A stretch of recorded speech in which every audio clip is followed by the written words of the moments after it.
क्या हुआ था? It's clear, he committed suicide. मेरे भाई की किसी के साथ दुश्मनी नहीं थी और ना ही वो कायर था कि वो खुदकुशी कर ले। क्या हुआ था? राम, मैं जानता हूं तुम दोनों कितने करीब थे। I understand. वो मेरी बहन का सुहाग था। इन्वेस्टिगेशन के दौरान मैं वहां मौजूद था। Let's be practical Ram. चीजों को और कॉम्प्लिकेटेड करने से क्या फायदा? भाई होने के नाते मुझे पूरा हक है यह जानने का कि मेरे बड़े भाई के साथ क्या हुआ था। प्रैक्टिकल होकर बात करूं तो मैं तुमसे रिक्वेस्ट नहीं कर रहा, पूछ रहा हूं, व्हाट हैपेंड? सर, हमारे पास कोर्ट का ऑर्डर है, हमें बिल्डिंग तोड़नी पड़ेगी। जो ऑफिसर हमसे पंगा लेता है वो आइंदा कभी दिखाई नहीं देता है। अगर तुम में से कोई मर्द का बच्चा है, किसी में दम है, तो गिराओ बिल्डिंग। हम नहीं गिराएंगे सर, लेकिन हमारे नए डीसी वो आपको छोड़ेंगे नहीं। कौन है वो जोकर? आपने सिर्फ पुलिस की वर्दी पर स्टार्स देखे होंगे, लेकिन इनकी किस्मत में स्टार्स है। अन्याय भी जिनसे कांपता है। न्याय के ऐसे महान देवता है वो।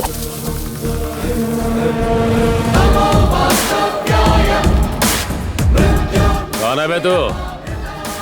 तुझे इंट्रोडक्शन देने की मुझे कोई जरूरत नहीं। तेरी इतनी औकात नहीं है कि तू मुझे जान सके। शायद तू ये नहीं जानता कि मैं कौन हूँ। तू वो गुंडा है जो जमीन हड़प कर उसी जमीन पर बिल्डिंगें बनाता है। ऐसी जगह ट्रांसफर करूंगा कि पीने का पानी भी नहीं मिलेगा। अगर हिम्मत है तो आगे बढ़।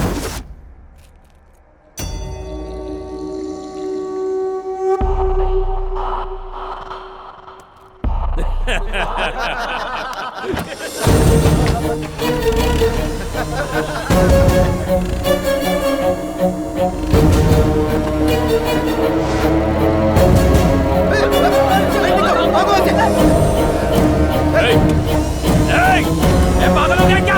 ये क्या कर रहा है? जान से मारेगा क्या?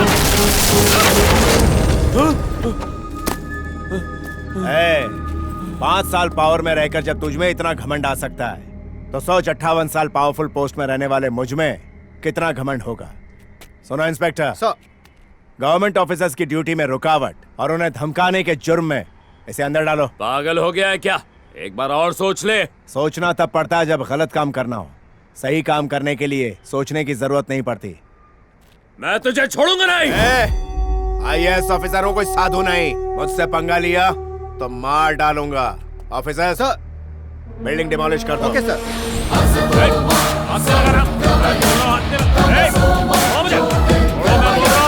कुछ दिनों बाद वो कॉर्पोरेटर जेल से छूट गया और तुम्हारे घर के बाहर आकर हंगामा करने लगा। चल बाहर आना, चूड़ियां पहनी है क्या? छोड़ो रे। तू बहुत पछताएगा। मैं तुझे और तेरे परिवार को मार दूंगा। तुम्हारा भाई बड़ा गुस्से वाला था। जब उसे इस बात का पता चला तो वो बदला लेने कॉर्पोरेटर के घर चला गया।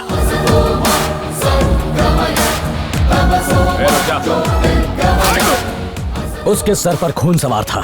उसने कॉर्पोरेटर की गन से उसी को मार डाला। मर्डर केस में उसे अरेस्ट कर लिया गया।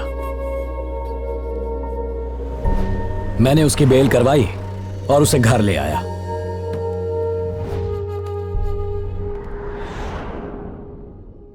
और अगले ही दिन उसने खुदकुशी कर ली।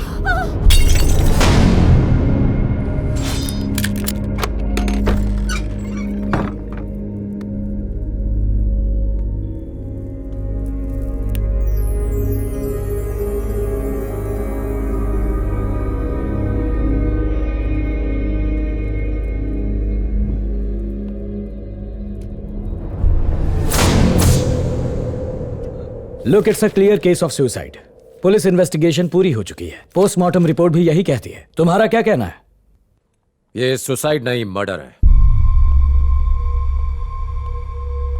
फिजूल की बात मत सोचो, तुम ज्यादा इमोशनल हो रहे हो।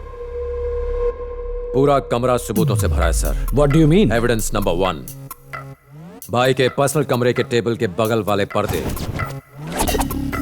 आज भी मुझे उनमें से गांजे की बदबू आ रही थी। इसका मतलब उस कमरे में जो भी रहा होगा उसकी हाइट 6'2" या 6'3" रही होगी। एविडेंस नंबर 2, भाई के कमरे में रखा हुआ बीन बैग। उसमें ऐसा निशान तभी आता है जब कोई भारी या लंबा इंसान उस पर बैठा हो। इसका मतलब यह हुआ कि उस पर बैठने वाले इंसान का वजन लगभग 100 किलो होगा। भाई को धूल पसंद नहीं थी, इसलिए वो खिड़की के पास नहीं बैठते थे। अगर बैठे भी होते तो उस पर इतना गहरा गड्ढा नहीं होता। एविडेंस नंबर 3, ये बताइए कि आपको भाई के कंप्यूटर पर किसी की उंगलियों के निशान मिले? रिपोर्ट के मुताबिक तो किसी के नहीं मिले। क्यों? नामुमकिन। उस पर भाई के फिंगरप्रिंट्स तो मिलने ही चाहिए थे। इसका मतलब उस दिन किसी ने इस कंप्यूटर का इस्तेमाल किया था और पूरे फिंगरप्रिंट्स मिटा दिए थे।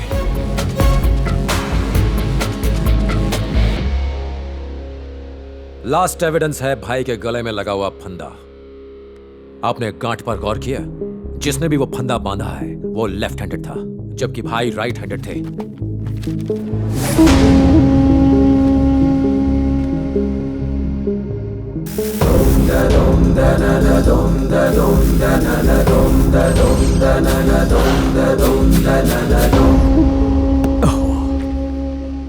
मुझसे इतनी बड़ी गलती कैसे हो गई? सर, हो सकता है कि ये चूक जानबूझकर की गई हो। मैं आपके डिपार्टमेंट को दोष नहीं देता, लेकिन बिना पुलिस के सपोर्ट के एक आईएएस ऑफिसर के मर्डर पर यूं पर्दा डालना बहुत मुश्किल है।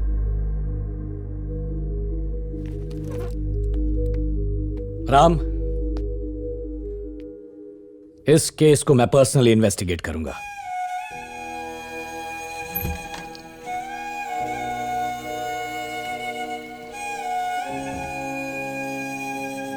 जल्दी से फॉरेंसिक डिपार्टमेंट को इन्फॉर्म करो। मैं सत्यमूर्ति केस को री इन्वेस्टिगेट कर रहा हूं। 6.2, 6.3 हाइट वाले सारे क्रिमिनल्स के नाम चाहिए मुझे। Excuse me. Yes sir. ये डॉक्टर रविंद्र कहाँ मिलेंगे? उनका ऑफिस वहां है। वहाँ? Thank you.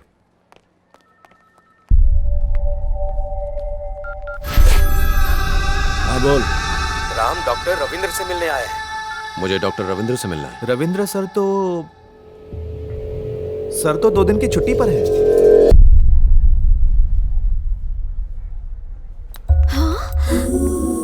Oh my God, he is here. Go, you guys go. Okay.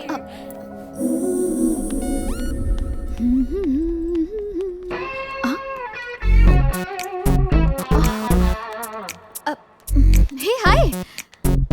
हे, तुम यहाँ कैसे? डॉक्टर रविंद्र से मिलने आया था। ओह, तो फिर मिले? नहीं, वो आज छुट्टी पर हैं। क्या डॉक्टर रविंद्र आज छुट्टी पर हैं? किसी ने मजाक किया होगा। No worries, come, I take you there. मैंने कहा था ना डॉक्टर यही मिलेंगे। हाय डॉक्टर, ये आईएएस ऑफिसर सत्यमूर्ति के छोटे भाई हैं। He wants to meet you. मैं इनसे अकेले में बात करना चाहता हूँ। Can I? Of course. Thank you. या बैठ सकता हूँ? Thank you.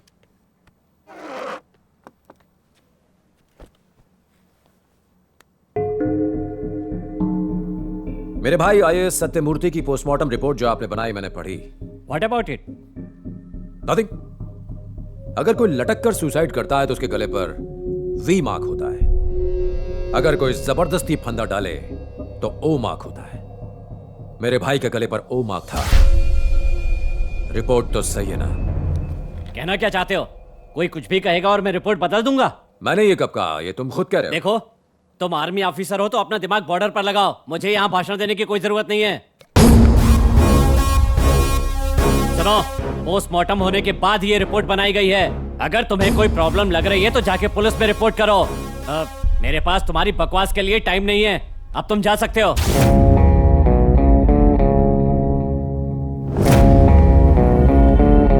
बिना कुछ बोले भी तुमने बहुत कुछ बोल दिया। मैं बहुत जल्द वापस आऊंगा।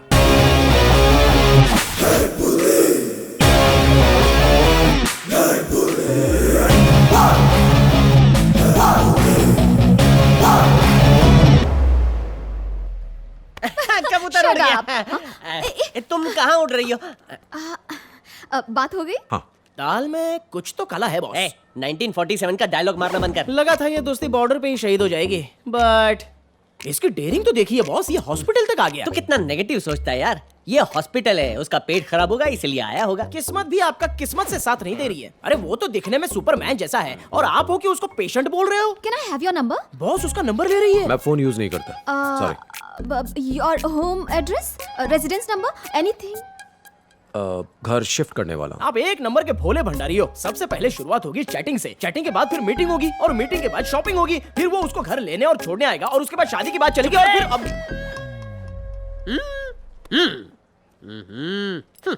शिफ्ट होने के बाद घर का एड्रेस देना मत भूलना। या श्योर। थैंक्स। बाय। बाय। भूलना मत हाँ। देश का जवान है इसलिए छोड़ दिया, वरना उसकी जवानी बर्बाद कर देता।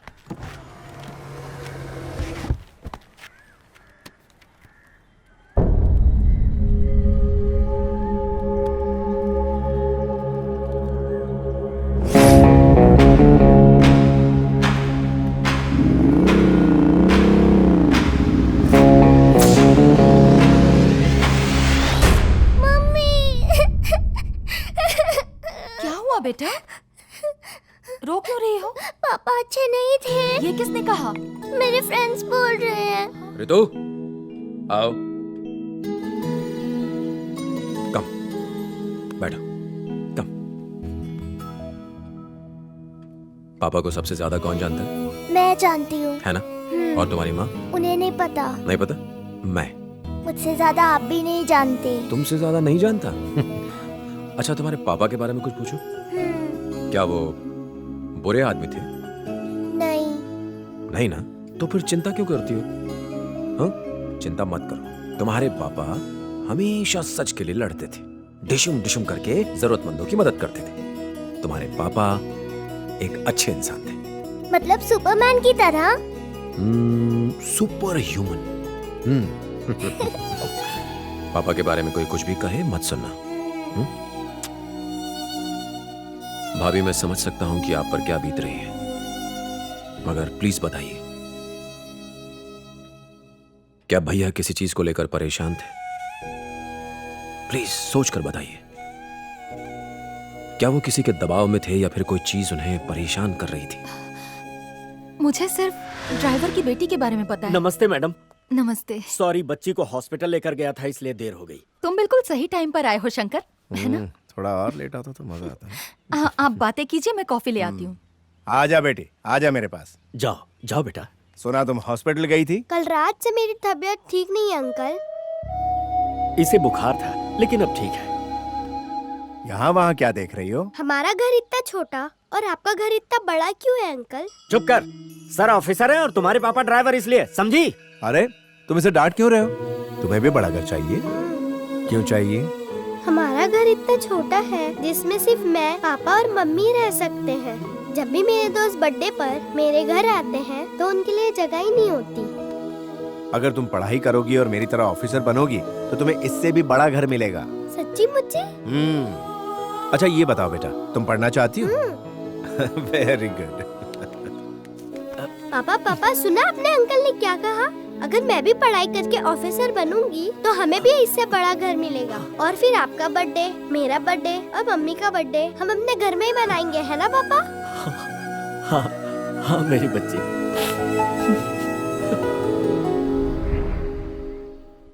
फिर एक दिन अचानक हमें खबर मिली कि शंकर ने अपनी पत्नी और बच्ची के साथ सुसाइड कर ली है। उसकी बेटी को कैंसर था। कैंसर? वो फाइनल स्टेज में थी। बच्ची के इलाज के लिए जो रुपए लिए थे उसे भी वो चुका ना पाया और जब अपनी बेटी को बचा नहीं सका तो खुद आत्महत्या कर ली।